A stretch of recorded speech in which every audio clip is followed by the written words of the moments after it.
And what is your role here? I'm the Director of Environmental Health and Safety. Okay. And what does like a normal day look like for you doing that? We set up training, manage a budget, of course, kind of the business side of things. We provide training of all different kinds for safety to our community. And part of my role is to make sure that our community is being served by the types of classes we provide. Okay. So really targeting that audience so that we're providing what's needed versus what we want to put out there. Okay. And is that what you would say like the Northeast Safety Council is, or how would you describe what this organization is to someone? The Northeast Florida Safety Council is a not-for-profit and always has been, and we are definitely here to serve the community. It's all about providing what is needed, and that does change year after year, certainly decade after decade. Our business, the priorities change as businesses come and go, and there's so much growth here in the Jacksonville area that we are constantly looking to make sure we're meeting the needs of our members. Okay. So what do you think are some of those changes that you make for members? A lot of targeted training. So training that we may not provide to the general public. They can call us and ask, do you give XYZ training? A lot of electrical training would be one of those things, very specific electrical training. We don't offer that to the general public, but then we develop and provide the content that they need to meet their specific company's requirements. Okay. And who are your members, or what sort of industry are these people in? We really cross all the boundaries here in Jacksonville. I-95 and I-10 is a transportation corridor and crossroad, and we tend to meet the needs as our businesses and industry intersects. Construction industry is probably the biggest that we have and the biggest that we serve because this town is booming. The maritime business, we're a port city, a lot of containers going in and out. The federal government, because we're a big Navy base, we have several different bases here, so we provide services to them. And then industry in general. So your electrical contractors, underground utility providers, people that dig dirt, lay concrete, anything involving construction. Okay. And I know you said that you can sort of tailor your training. What are sort of the more like general classes that you offer? The basics of safety, forklift driving, forklift certification, awareness classes on hazardous communication, different types of chemicals, transportation of those chemicals, storing those chemicals.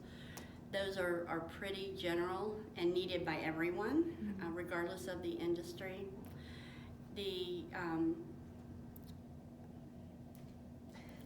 And then so when people are attending these classes, is it sort of companies sending employees? Is it individuals? Who attends these classes?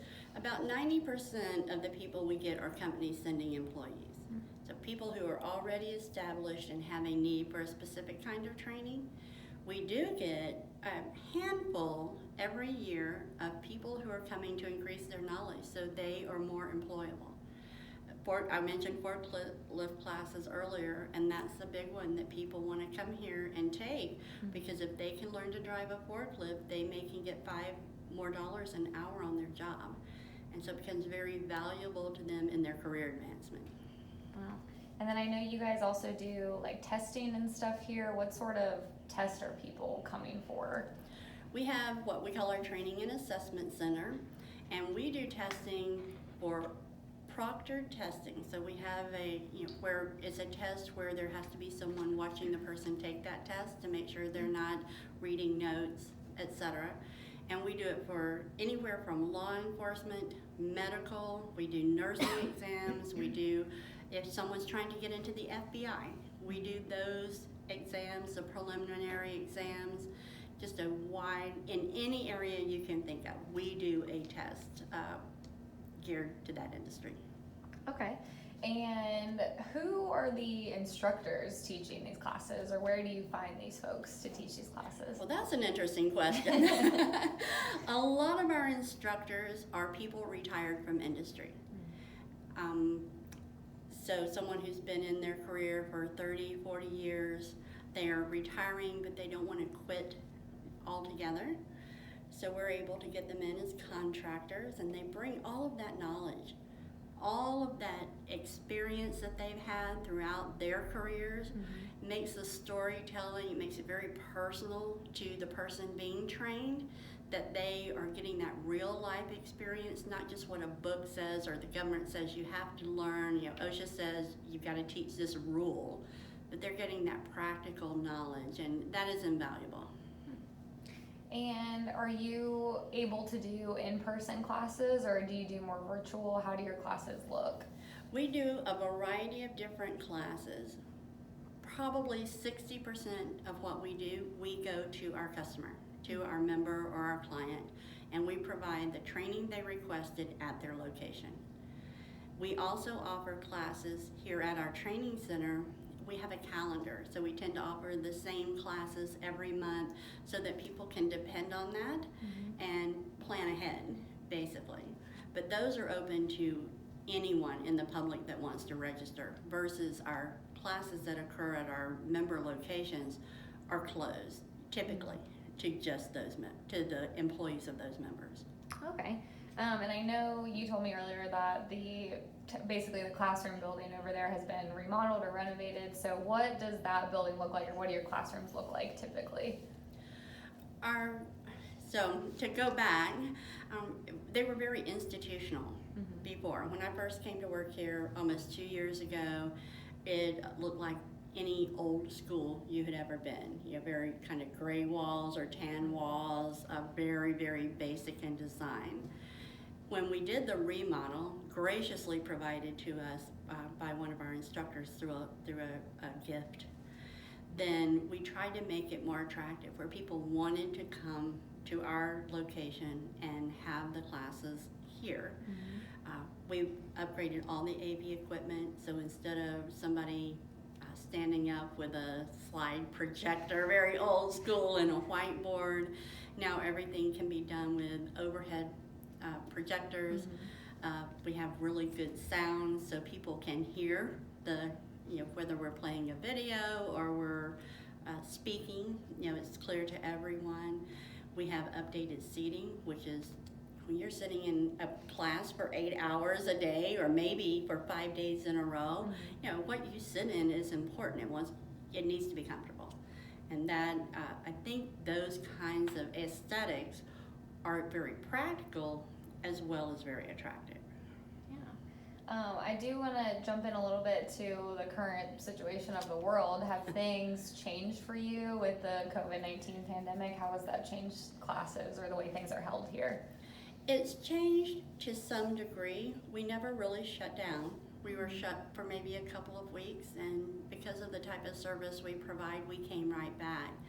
We do practice the social distancing guidelines and the cleaning guidelines, so we clean after every class. We have removed chairs where a room used to seat 30, now only seats 15, so we get those good distancing. People are really receptive to it. Our trainees, we have never had a problem with anyone breaking those guidelines or really trying to deliberately flaunt them. They tend to do really well. These are adults for the most part, and they come here typically being paid for by their company, and so they want to be seen in a good light, as well as as for themselves, that personal pride that they have. We have, in the very beginning, people were afraid to get out in the world, and so our class attendance was down somewhat. But certainly in the last couple of months, we've seen both our in-house classes and our classes at our member locations increased. I won't say we're back to normal, but we're maybe back to the new normal. Yeah. Have you been able to maintain sort of like a regular class schedule? We do. We publish that in our newsletter every month, so people who are on our list, our email list, receive it and they can post it on their wall, and they know if there's going to be a forklift class next Monday, they can register themselves into it, and pretty sure that that class is going to go. And that type of continuity and being able to plan in advance is really important for most all of our clients. Yeah. So actually today we were able to walk in on sort of a COVID-19 sanitation class. Could you tell me about that class that you're offering? I can. We partnered with a company, it's Workforce Jacks Development.